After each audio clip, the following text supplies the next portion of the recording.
Hi, Sarah. Hello. You got your pooch with you tonight? I'm trying to keep her out. I have to like block the door lock doesn't really lock, and so she just barges right in. So I had to lean something up against it. Hi, Zariah. I just listened to the our ranked choice voting debate on public radio, and I swear the name that came up more than any was Zariah Hightower, because someone kept asserting she's proof that we don't need to change our voting system. She got elected. there. Well, the fact that we have 7 mayoral candidates might, I don't know, Yeah, if I had a chance, we're not candidate.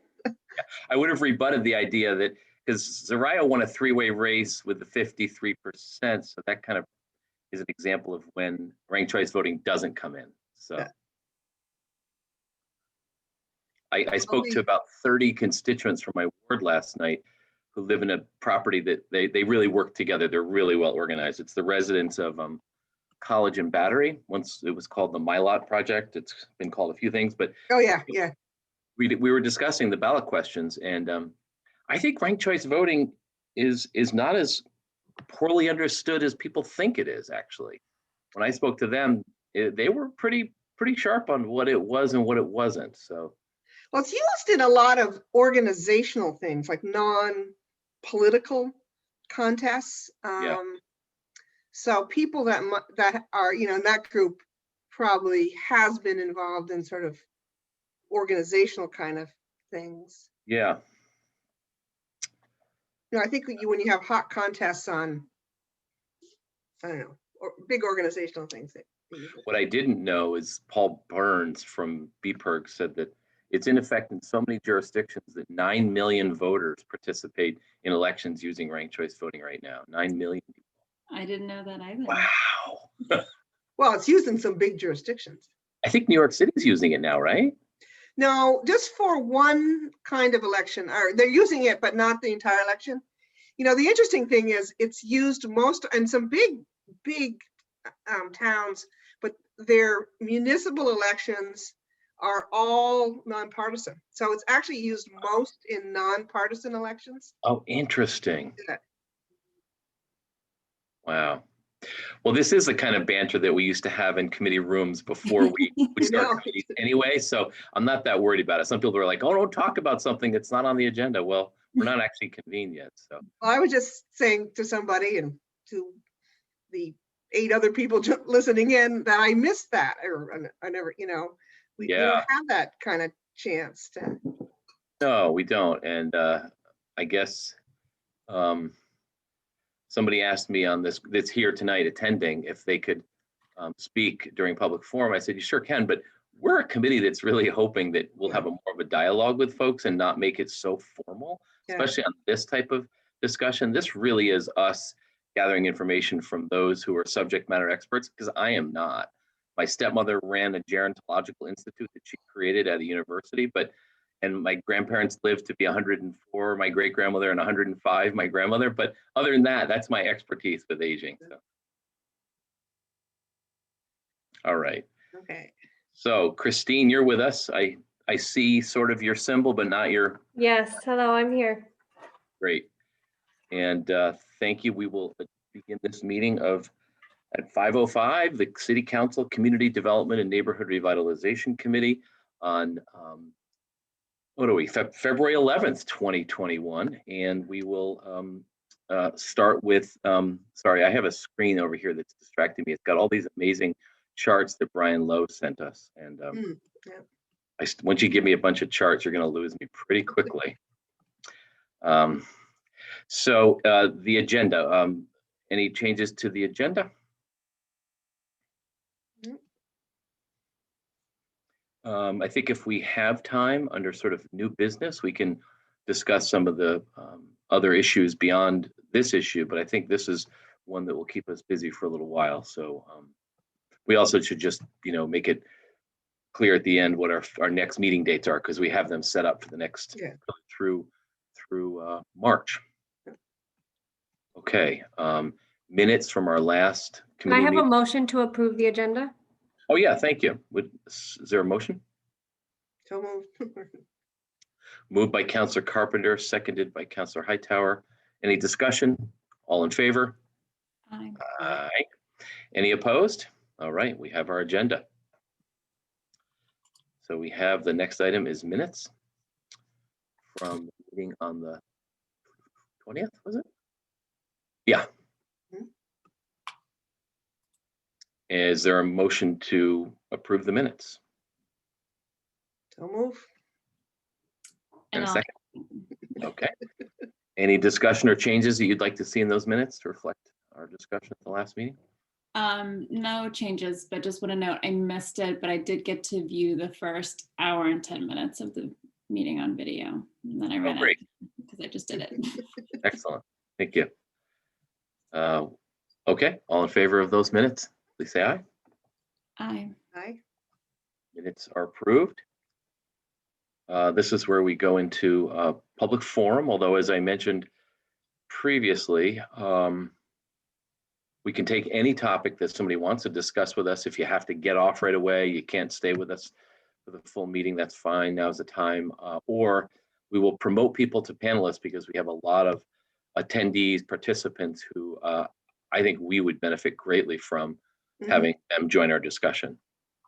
So I guess let's open up public forum to anyone on any topic, bearing in mind that the discussion about a council on aging or other ways to support older Burlingtonians can happen as a group. We don't need to be doing that necessarily through public forum. So with that, Christine, let us know if you see anybody stepping up, raising their hand, or wishing to speak now. Yep, I have nobody signed up for public forum this evening. Okay. I actually haven't taken a look at the participant list who actually ended up joining us tonight. But we do have representation from Burlington Parks, Recreation, Waterfront. We have Cameron from Living Well, Kelly Poor from AARP, Marcella Gange from CEDO, Megan Humphrey from Hands, and Sandrine Kibui from CVOEO. Thank you for joining us. And Christine, if you could promote them all. Oh, they're already added to panelists, right? You've done that. No, but I can move them. Would you like all of them moved over to panelists now? Yes, that'd be great. Yeah, no Yep. problem. Just give me 1 minute. So our screen will get more crowded, more busy, but that's good. Sometime in 2021, both of you will get to enjoy your first council meeting in Contis Auditorium, we hope. We hope. I'll be curious to see. Or I should say you on that side of the table, because I've seen both of you there. Oh, Yes. Councilor Hightower had to appear before us to get appointed to her esteemed role as a DRB person. Yes. Good evening, everybody. Thank you. Hi, welcome. Thank you for being part of this discussion. Yeah. And everybody gets to take a quick little home tour of each other's room. That's what happens in these calls, I've noticed. Everyone does a quick look to see what people are up to. But I haven't been able to figure out the fake backgrounds yet. I have to work on that one, but they're fun. They can be fun. Although I think everyone likes to get a quick view of what's going on in someone else's house. I know. We did that thing where Preservation Trust takes people around to homes. And we opened our home up one year. Yeah. And most of the people who came just admitted, I do this tour so I can see the inside of other people's homes. Oh, yeah. All right. Well, the topic tonight is sort of a continuation or this community dialogue around what we can do differently in Burlington around supporting our older community members. And I think it's helpful to both have you all as people in the field who are doing the work,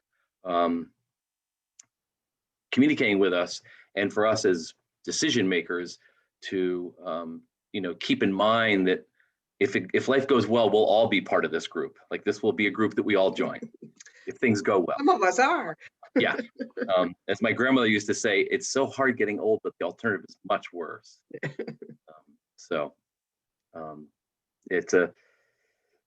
It's something that I think is truly the test of whether we are a deeply caring community is how we attend to the people who've reached the later stages of life. I think that's something that I hold that very near and dear. As I mentioned earlier, my stepmother was both my parents, my father and my stepmother were sociologists, and my stepmom created a gerontological institute at SUNY New Paltz in the town where I grew up.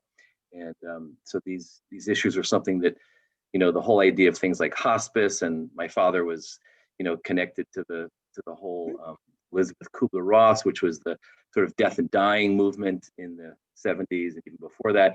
So it's very much part of my personal upbringing, is to focus on what do we need to do to ensure that people keep their dignity and have lives that they feel good about. And I think that's ultimately what our charge is. And so not an easy one, but I think the kind of work that really matters and gives us a good sense of purpose. Having said that, what I'd like to focus on initially is sort of a status report, or what we have done up to date recently.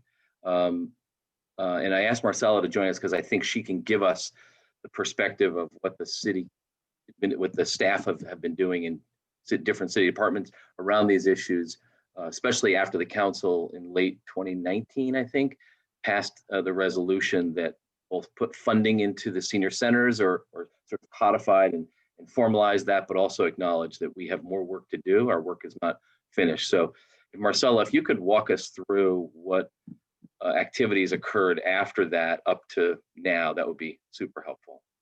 Certainly. Hi, good evening, everyone. Hi.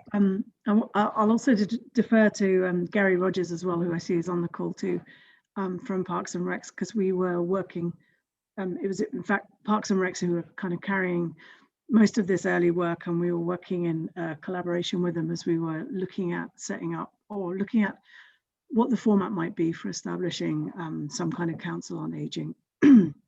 Yeah, by all means, Gary, feel free to join in and add to what Marcella is saying. Thank you. Feel free to correct me. Yeah.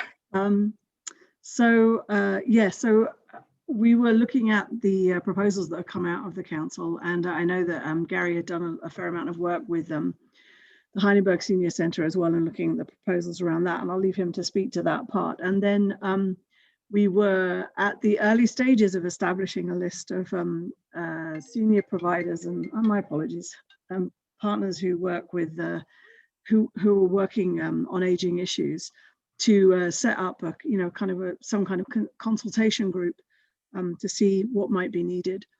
And we'd drawn together, I think we'd had our first meeting with Parks and Recs and drawn together an early list for that. And that happened in February 2020. And then we found an excellent use for that early list when the pandemic hit us, and we kind of went into COVID response mode in March of 2020. So we established at that point, we used the kind of connections that we'd made through that early work, and established what we called the Senior Providers Working Group, that began meeting early on during the pandemic. And I guess the thinking behind doing that was really to try and provide the best supports possible that we could through the city for the groups of folks who were facing some of the hardest work, I think, during the pandemic, and have been facing that all the way through. I hope things are easing up a little bit at the moment with the arrival of the vaccine, but I know that things are still really very difficult for a lot of our senior providers. So the group meets on a weekly basis on Thursday mornings, and we have a kind of a variety of numbers attending, kind of 20, 30 people usually coming to it. And we focused in the early days very much on kind of practical issues and practical responses around provision of PPE and cleaning materials. And we've moved on from there to working with folks on just gathering information on kind of what folks' needs were around testing, and now more on vaccinations. We've been talked a lot about staffing issues and barriers that folks have faced with staffing. And we're also looking at social isolation, and kind of we've been having a lot of discussion recently around sharing information on what different programs are doing around social isolation, what different organizations might be doing with it, and what the changes are that have come about because of the lack of visitation in some of the facilities. But I kind of leave my partners to talk about all of that, those who are working day to day with them within the senior provider organizations. I just also want to know that we've worked really closely with EVMMC on this, and Karen Vestine's been a really good partner, and that's been a really good way of bringing in expert information and expert advice from the hospital. And also VDH at the beginning, Deputy Commissioner Dolan was a regular visitor to help with providing information when things were really, kind of very, very unknown at the start. And Dale has also been a really good partner. So I mean, I would kind of recommend that you talk to those partners too around the work that they're doing. Gary, did I miss anything out? No, Marcella, I don't think so. And I thank you, Marcella, for your work putting this group together. I think as far as, creating a coalition, because of the pandemic and because of the need for senior providers to be informed, that this weekly meeting, I can tell you, Brian and the rest of this this group of city councilors, that that the attendance is very good weekly, and all of these different providers throughout Chittenden County are checking in weekly at this Thursday meeting, because it is so important that during the pandemic that everyone has the most up-to-date information. So I feel like the basis of a coalition has been started with this group, and I think we, when we thankfully get through this pandemic, I really feel like Marcella has set the groundwork for the basis of a coalition.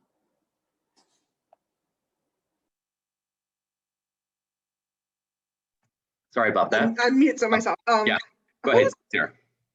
Who's on the group, and who might we be missing? I know the early on focus was really healthcare, healthcare needs. So I'm just curious, there's a pretty wide, who might that group be missing? I mean, I think if you're looking at a council on aging, I would expect it to be something that's more participatory and including the voices of seniors within it. The focus that we've had was, I guess, has been more technical around really just. So the focus for the city was really to understand what was missing or where the gaps were, whether that was with the provisions or supplies or just information, and trying to help kind of join up where there were gaps. And I think that's kind of a different, that pandemic focus, if you like, is different to perhaps what you might be working towards with a full council on aging. And to answer your question, as I said, we had the institutions and the state bodies, all of our long-term care providers, all of the senior nursing facilities, all of our senior centres. We've expanded recently to Winooski as well, and we've also brought in folks who are doing care in homes and those kinds of private organisations, those employers that are like working. the home care agencies.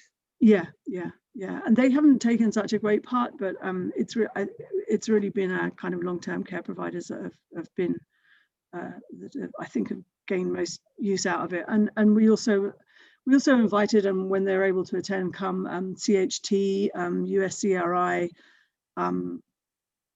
and other groups that kind of work with seniors who may be part of other communities too. And Cathedral Square as well is obviously a really big partner. I would love to hear a honest, candid opinion on what the gaps that are there today in the universe of what we could be doing to support seniors. What are the gaps that you think exist, but also gaps that we as a city, with our sort of limited purview over the issues that we're grappling with. But then think big, maybe even a little bigger. What could we do perhaps if we increased our capacity so we weren't so limited? What is there that is what's missing from this system at a local level that we as a city could take on in a sort of manageable yet meaningful way, impactful way?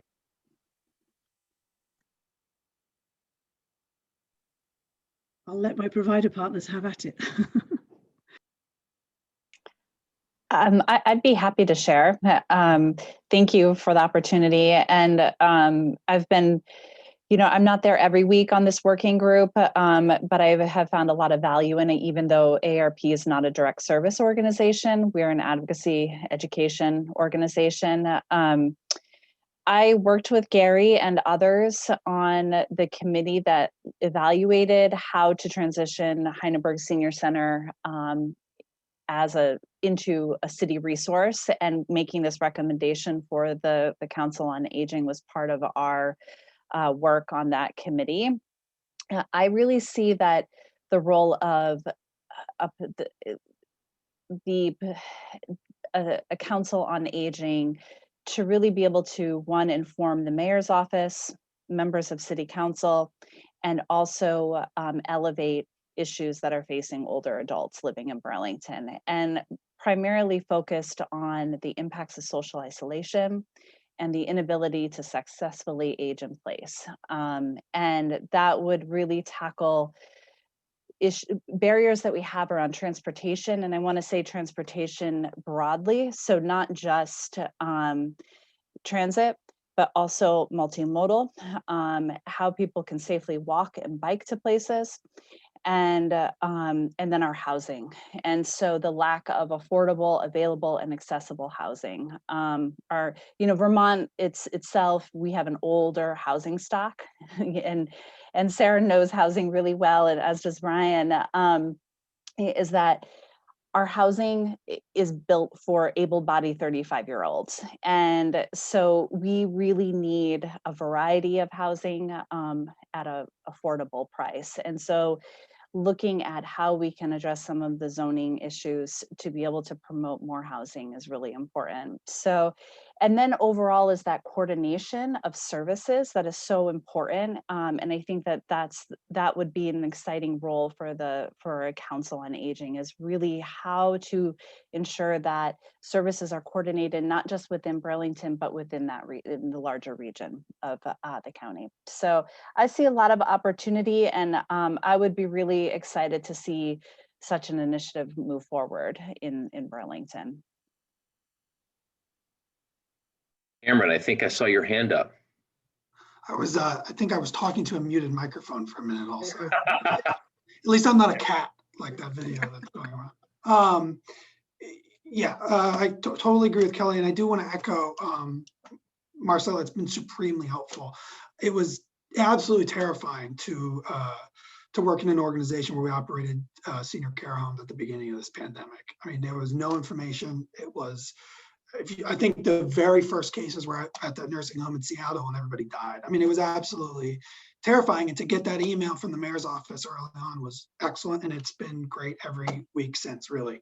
I think we've actually accomplished a lot, and it's been helpful for our organization to connect with other providers, and then to have representatives from the state, the city there. It's hard to get in touch with people initially, like if you pick the phone up, and that's real value. So I think on a council, just being able to continue that, but also having some representation from different layers of government would be fantastic. Even if it's Marcella, you'll email us before saying, so-and-so is joining. And even if it was like that, it's hard to get people. They're very busy, obviously. So I think I was thinking about this since our meeting, the meeting last month with the four of us. Social isolation is enormous, and that's food access and transportation. But I am biased, admittedly, but the industries in Burlington that impact senior living really need some attention as well. I consider, nonprofit long-term care affordable housing. It really is, and facilities like ours struggle. It's really tough. It's really, really, really tough. And that's not necessarily something the city can solve. It's a state and then a federal problem.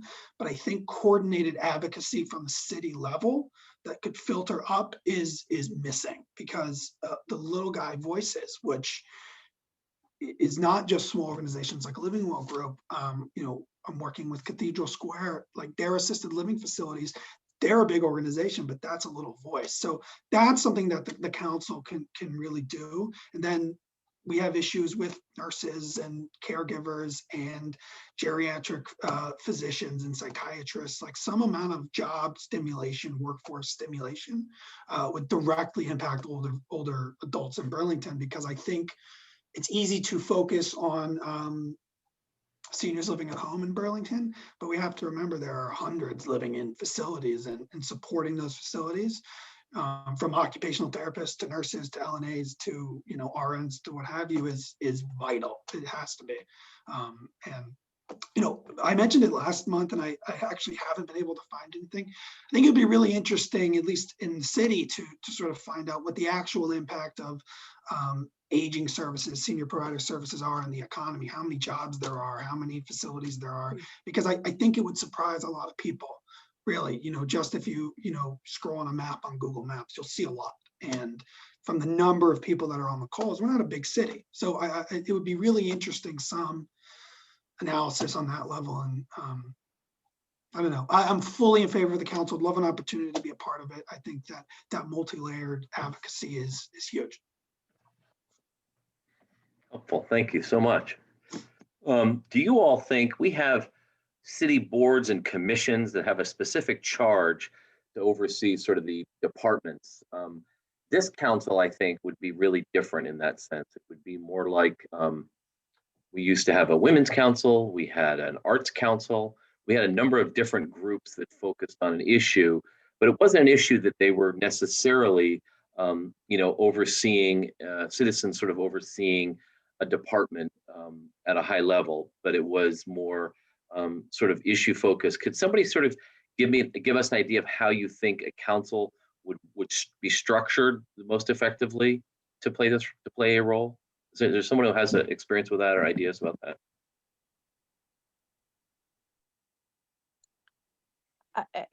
My thought, and when I worked with Councillor Hartnett and Nodell on this as well, and our thoughts when we were first thinking of this a couple of years ago was really to think about as a working council, not as a commission, but to have some support from city staff, I think is really important. I did serve on the mayor's accessibility committee a number of years ago.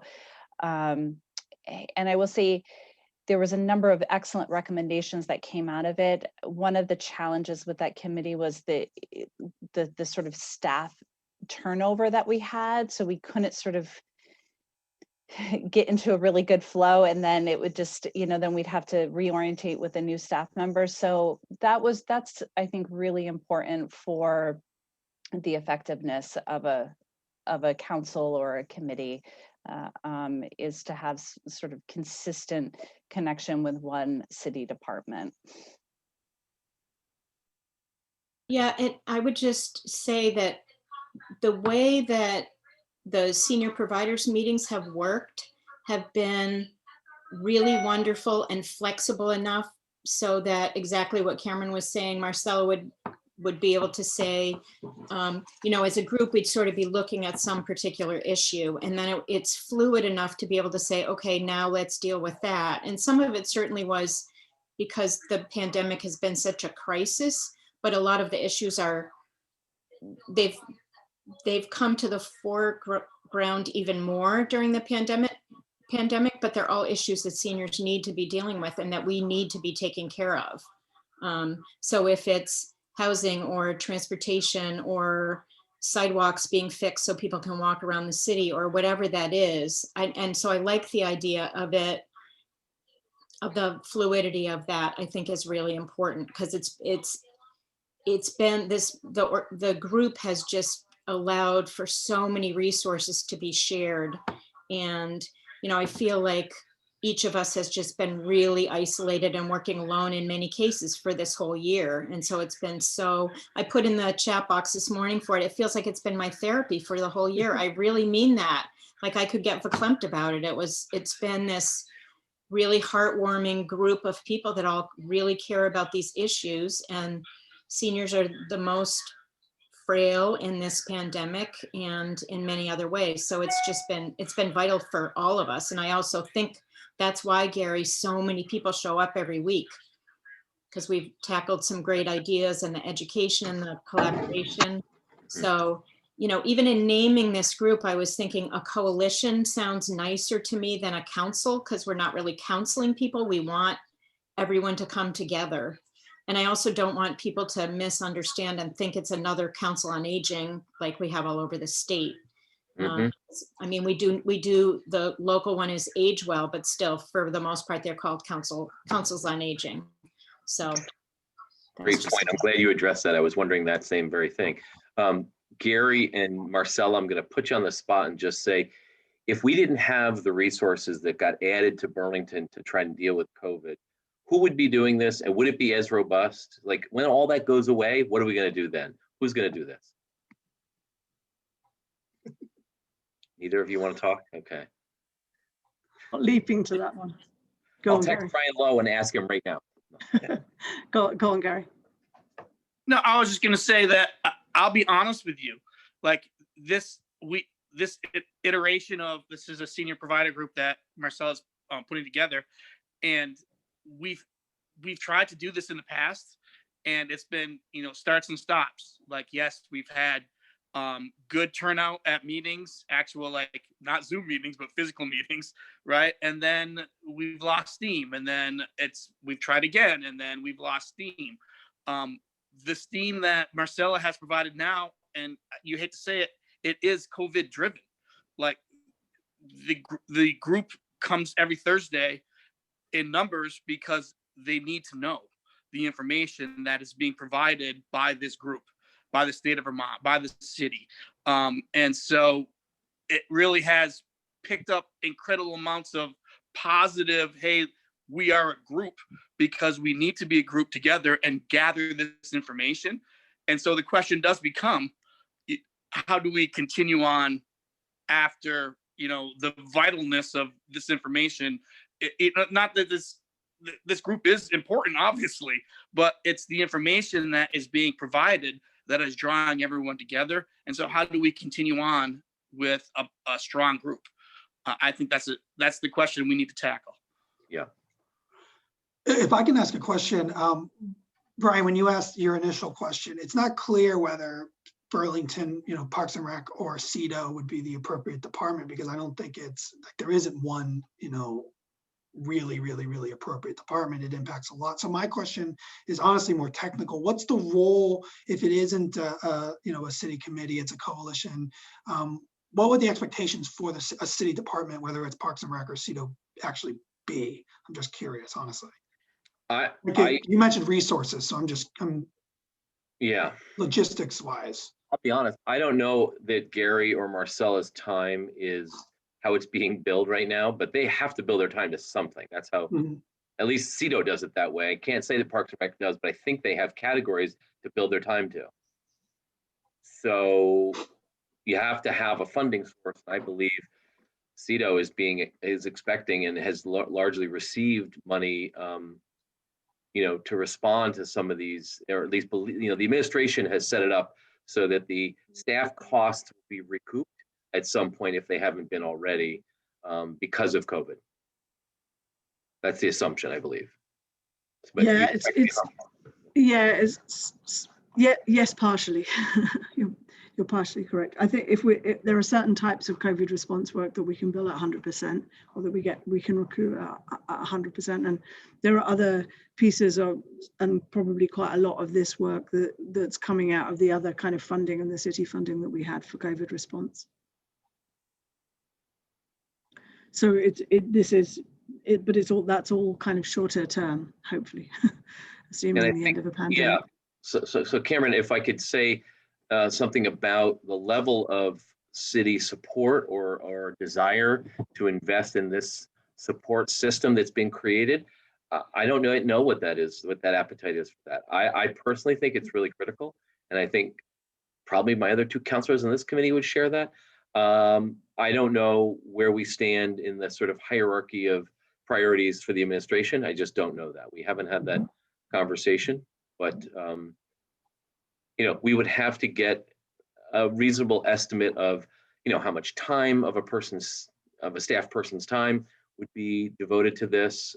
What's some possible ways to keep supporting that function, whether it be within CEDO or with Parks, Recreation, Waterfront, or, you know, I'm not sure. That's, you know, we don't have like a human services department for the city, much like we don't have a health department. So we're trying to figure out how, as a local government, to grapple with this. And I don't think it's not unmanageable. It's a little clunky because we don't really have an obvious answer. So councilors Hightower and Carpenter, do you have questions or thoughts on this that you want to? Well, I think Megan's point about this being a coalition as opposed to a commission is important. And then sort of taking that a step forward, I think in at least other areas, vaguely, the coalitions are their own thing, so to speak, but they might be looking to us meaning the city, for, I'll just say, administrative support. And so then the question is obviously resources, and then does the administrative support have to be a city employee, or could it be an employee of another organization, one of you all, who take that on? I mean, a lot of coalitions start that way. They have a member that's very committed. The member helps support and or gets support for that particular function. So that would be also, I think, a way to look at it. You know, is there appetite in supporting a coalition, and how do we do that? And the trouble is, I guess, it's always a resource issue. There are a ton of, and I'm just going to call them interest groups out there who would love more administrative support from the city.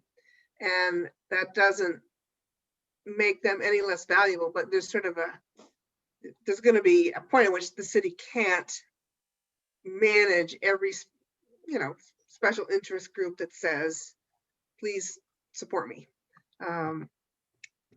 So I'm struggling a little bit about how we're going to go forward.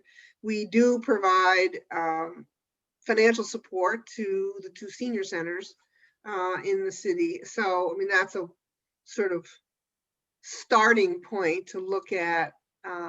That's already where some city resources go.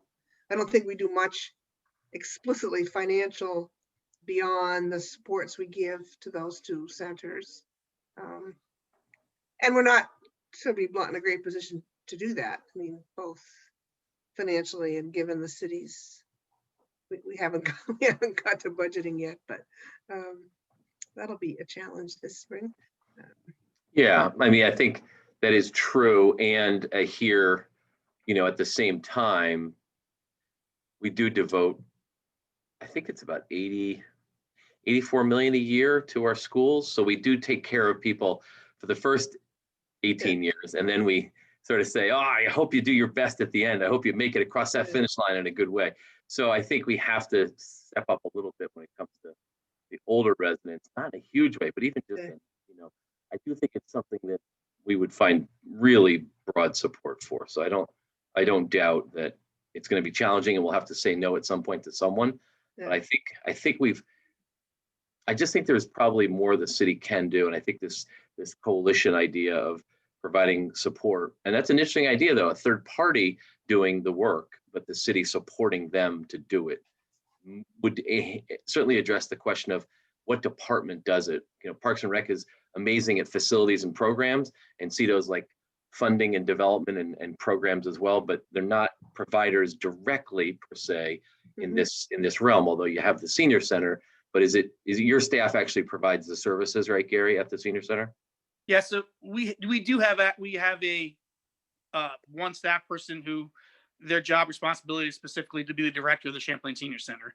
And when we took the operation of the senior center over, we did shift 1.5 staff positions specifically to concentrate on senior programming. So it does, if you're looking at a department or a division in a department that is doing the work and has someone specifically assigned to do that work, that would be us.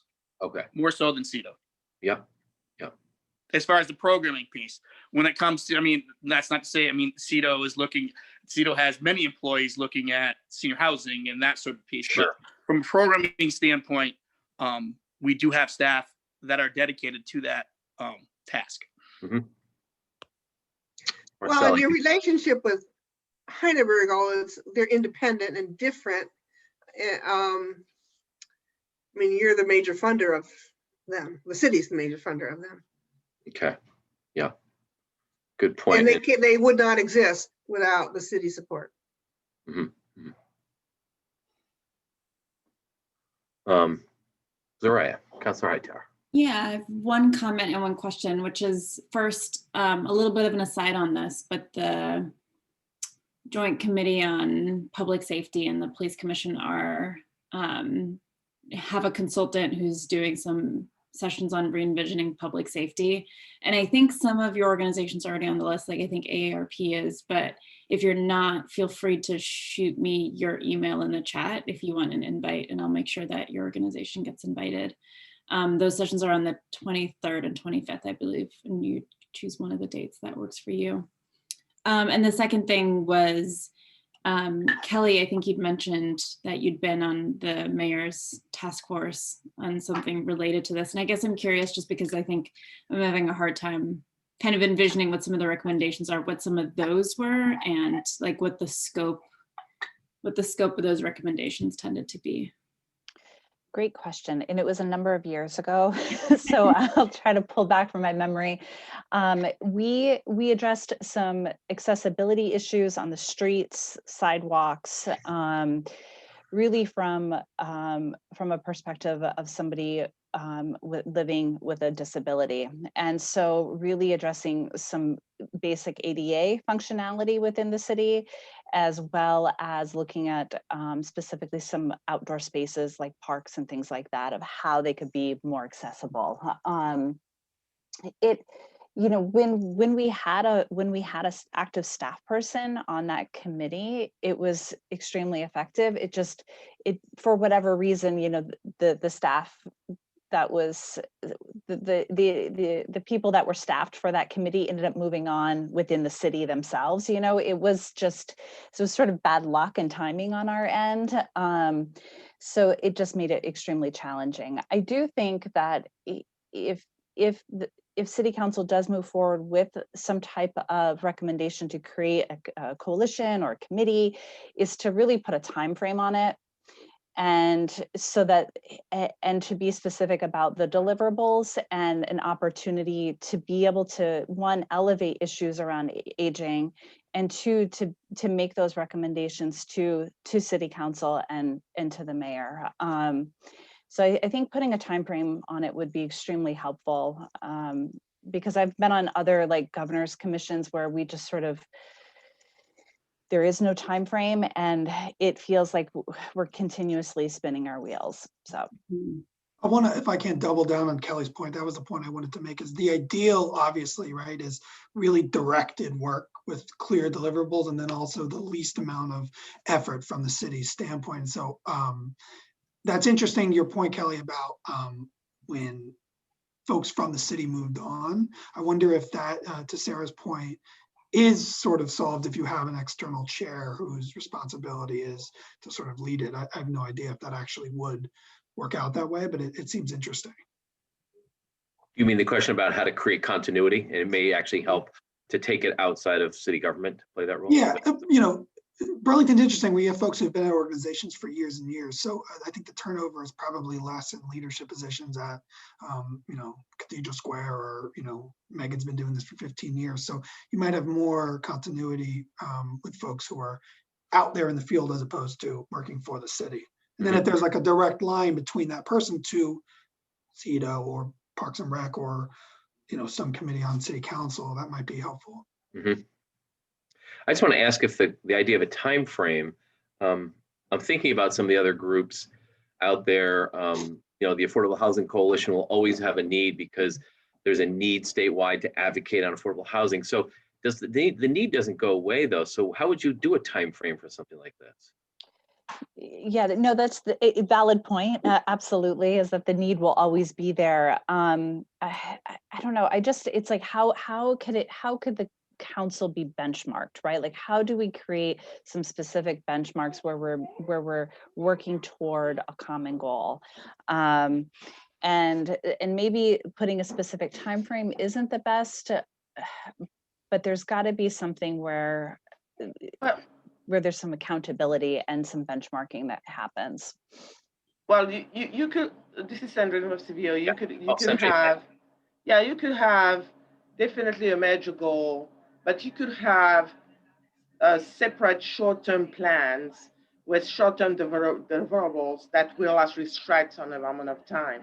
So you have steps within your plan to make something happen to attain the goal. And that would create actually continuity, because if you do start in the standpoint that I want to reach that goal that never, because the needs would never go away, that's actually, there is a fatigue that will come along the way that you have to re-energize.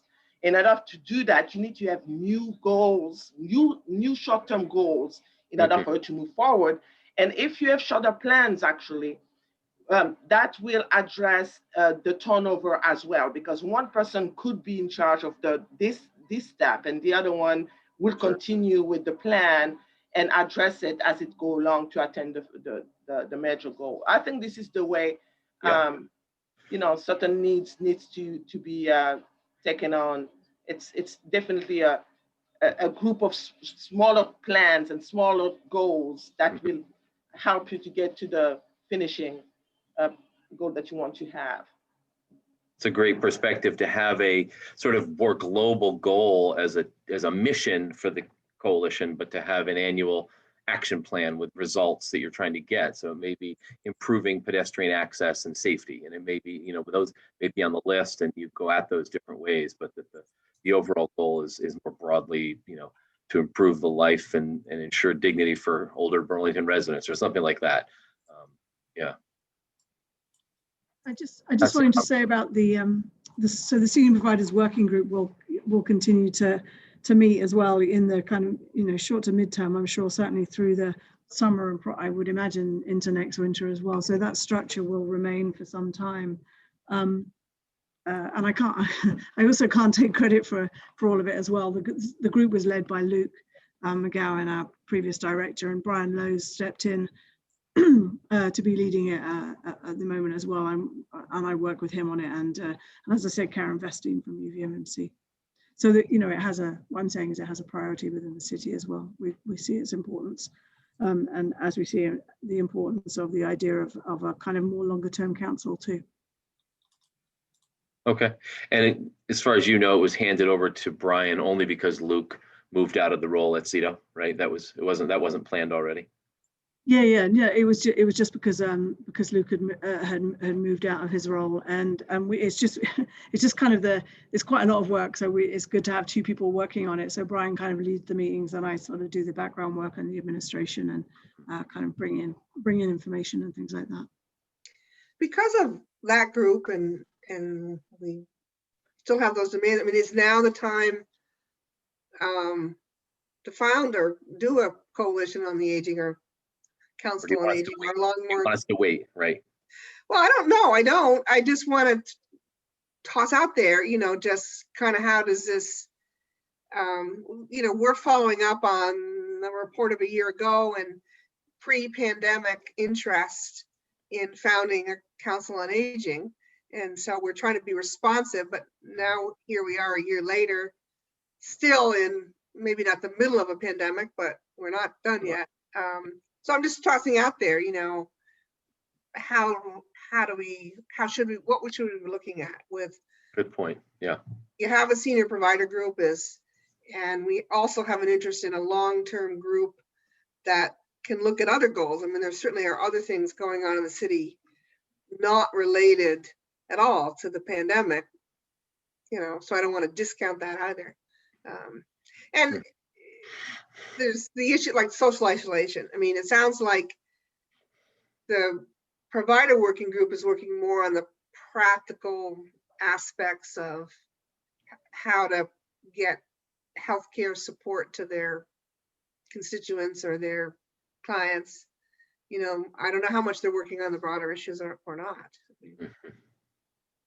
I think, yeah, I think, Sarah, what's happened is that as it's gone along, the issues that were sort of the issue of the moment, you know, now we're working toward vaccinations and everything. But for example, today's meeting was specifically about social isolation, because that certainly has been hugely, you know, every senior has been affected by that. But we were sort of trying to put the fires out in terms of, you know, the real crisis that it's been for this long. And I think lots of us have known that that's been a huge issue. It was an issue before, and it has gotten worse. Even within senior housing, people are very isolated now because they can't gather anywhere.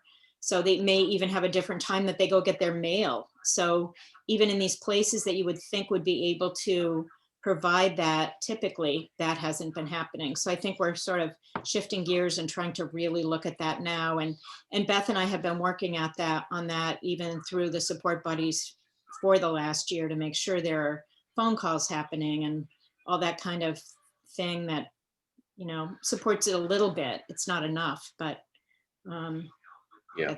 that's a huge issue. And my other question was, I don't know if any of you know the answer to this, but how many people in Burlington proper are, say, 60 and over or 50 and over or something? I mean, those numbers would be really good to have. We do have that. Actually, we should send out, Brian Lowe did a little breakout. I don't have it right in front of me, but actually, I don't think there's a subtotal there, is there? No, I'm looking for that right now. No, I don't.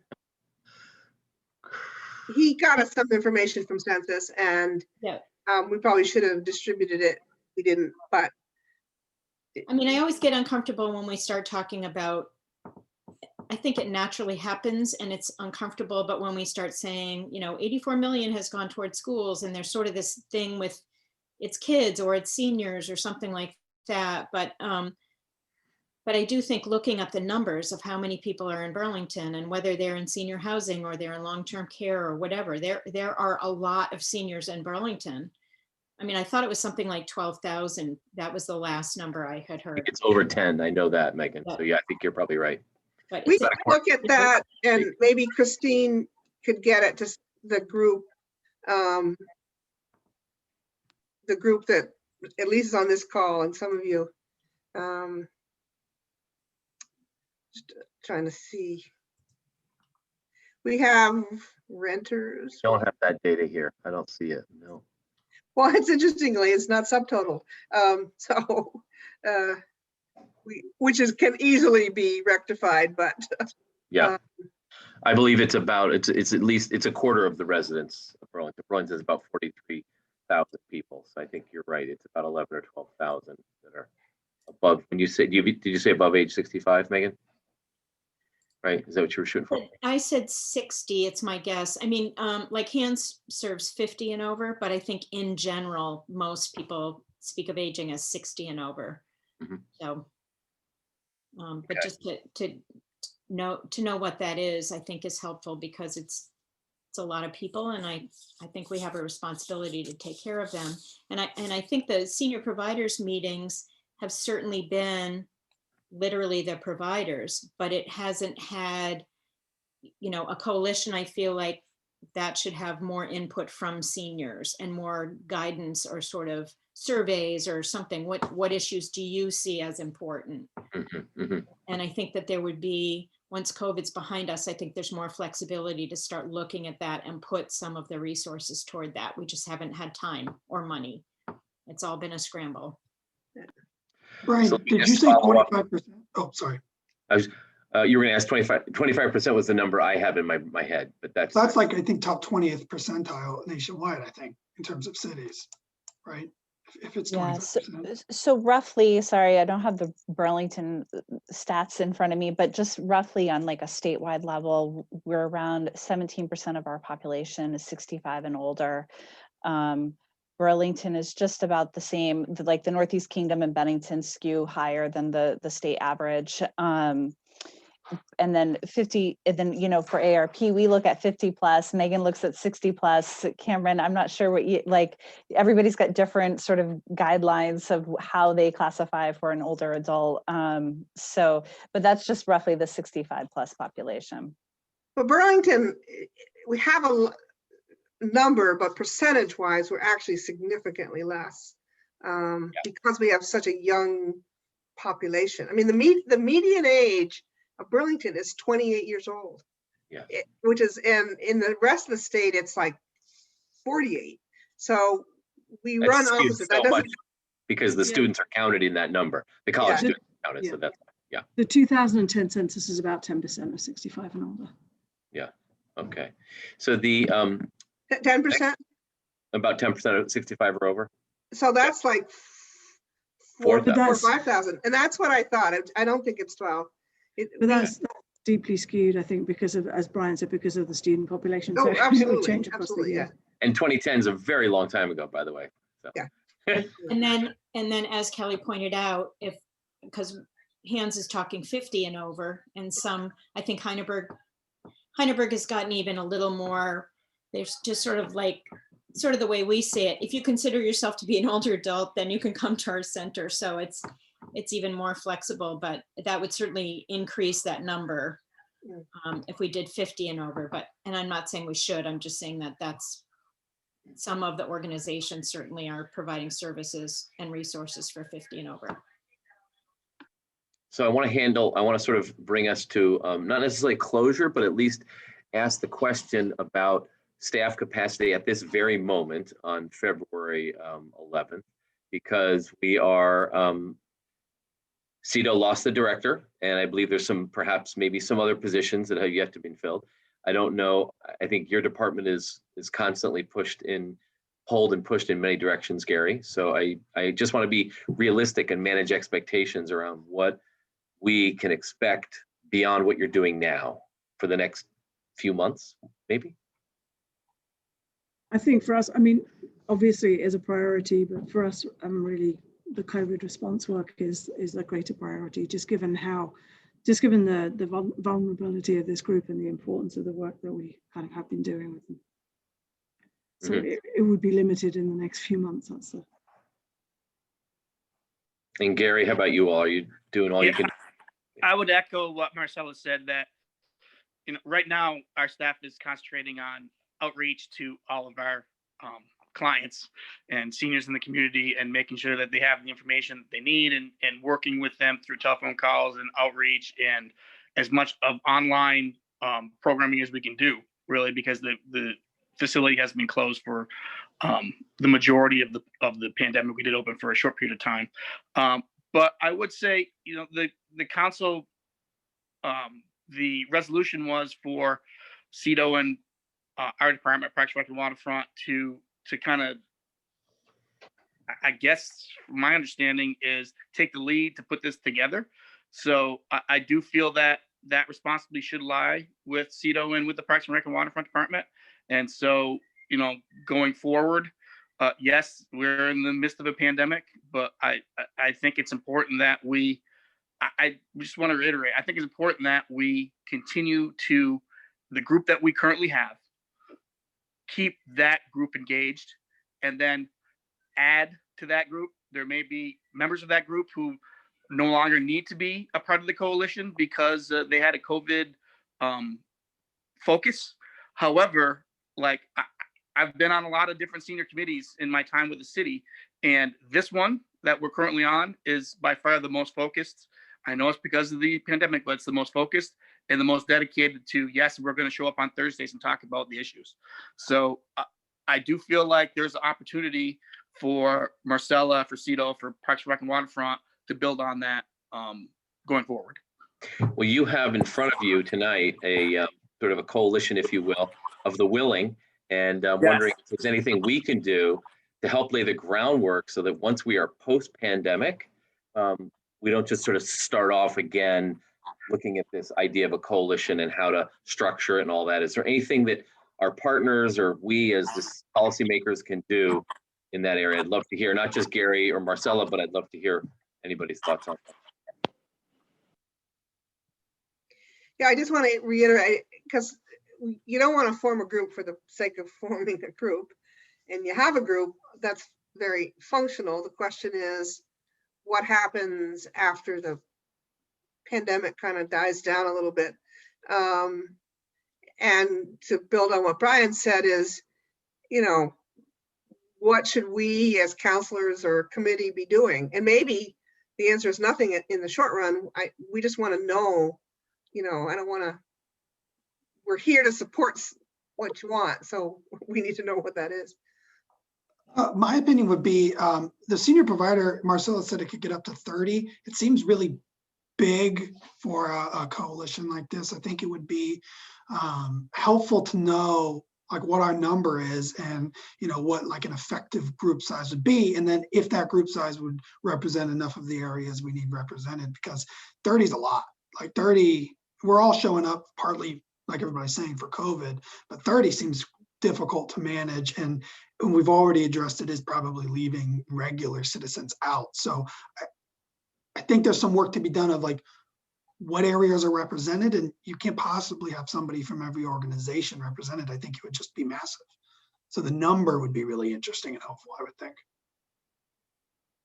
Yeah, and I think, Cameron, some of those people are naturally at the end of COVID are not going to be as involved. Mhm. But the part that I really have appreciated is that kind of targeted, looking at targeted specific issues and problems.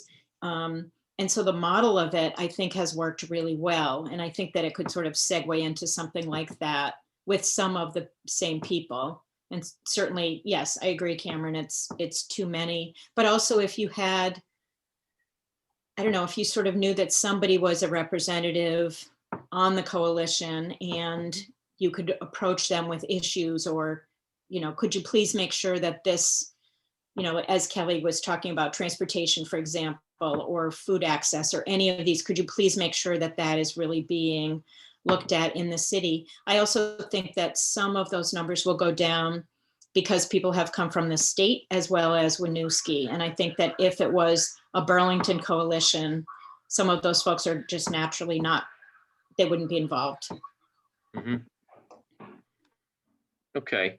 Is there anything sort of in this interim period that we could recruit Cameron and Megan and Kelly, since our staff for the city are saying they're maxed out, to help like form a, I don't know what the right term is, a paper, something that outline or something that lays out some of these guiding principles, some of these ideas that can at least be the beginning of a conversation. It won't be set in stone. It would just be like, here's what we're gathering based on the work that was done that led to the council's resolution, which said we need a council. You know, it would be good to keep that focus without putting more burden on Marcella and Gary. I would be happy to take some of that on if you guys are okay with that.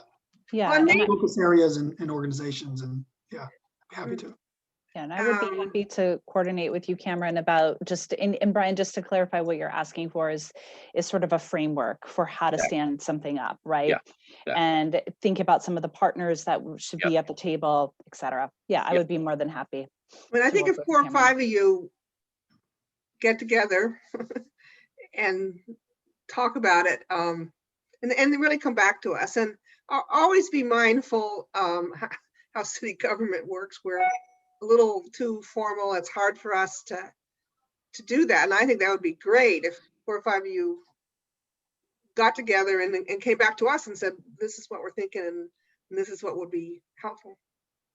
Yeah, and I'd be especially happy to help with the partners, because I think if we just start brainstorming a list, I think starting with this group, but there are lots of other senior organizations and agencies and that I think should be included somehow. Yeah. Even to just have access to the information, or know that a coalition's being developed or something like that. I'd be happy to help with that, especially. I mean, I think I know, speaking for Cameron and for me, and I assume the same thing is for Kelly, I think all of us are drowning right now. I mean, I run the organization by myself, Yeah. and Cameron's in long-term care, so that's been crazy, and Kelly's got lots going on. So I think for any of us to take it on is not really possible, but but I think each of us would love to and be happy to put some input, and lots of the folks on senior providers would be happy once something's developed to sort of edit or help with some information, add to the partnerships, all that. And I'm happy to, you're correct. I don't have a lot of time or energy at this point, but Yeah. the investment is worth it, absolutely. So I'm happy to reach out to you two offline and just set something up, brainstorm. I don't think it really honestly will take that much effort because we all know already. It's just putting pen to paper on sort of what we want and framework. Does any of it involve sleeping? That's what I.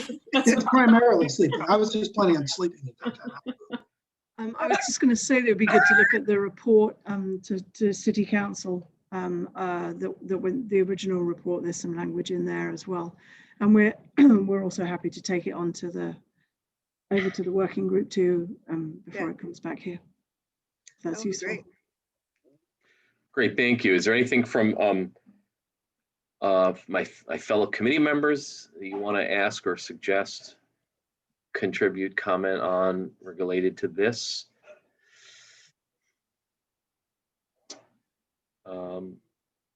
I think we've accomplished a lot in an hour, so no need to keep going on if we've done what we need to do. I have an NPA that I have to get to soon, and I'm supposed to, all of a sudden, I'm the only person talking about the ballot questions, which wasn't the plan until today when someone said, oh, did you know none of the people who are candidates on the ballot can actually speak because it's giving too much time to an incumbent over the challenger. So you're going to talk about all the ballot questions. So I have been studying up.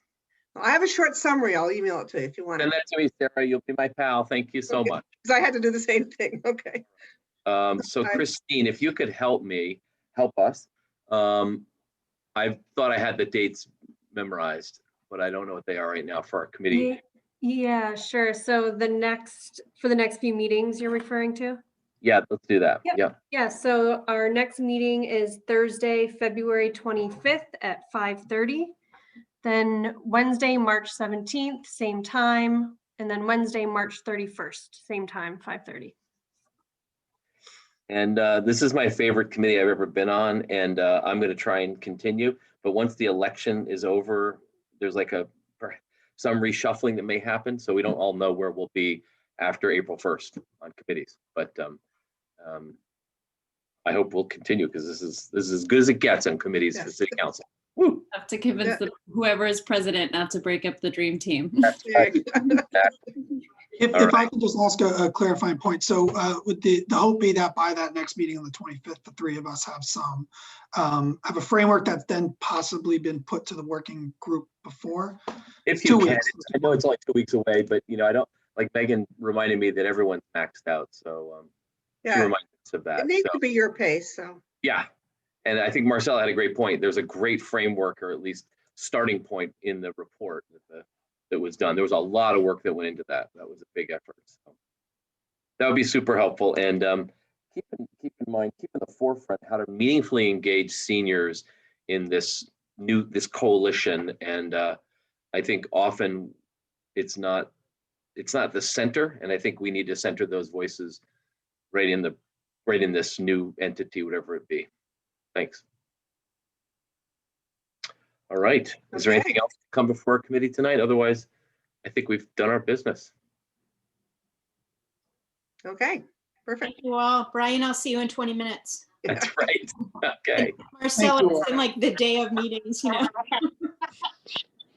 think we're adjourning now, Christine, okay? We're good. We're informal now. Yeah, a motion to adjourn at 6:10. Yep. Councilor Carpenter nodded. Councilor Hightower nodded. They're both in favor. We're Great, adjourned. thank you. Yep. All right. Thanks, everyone. Thank you, everybody. Thank you all.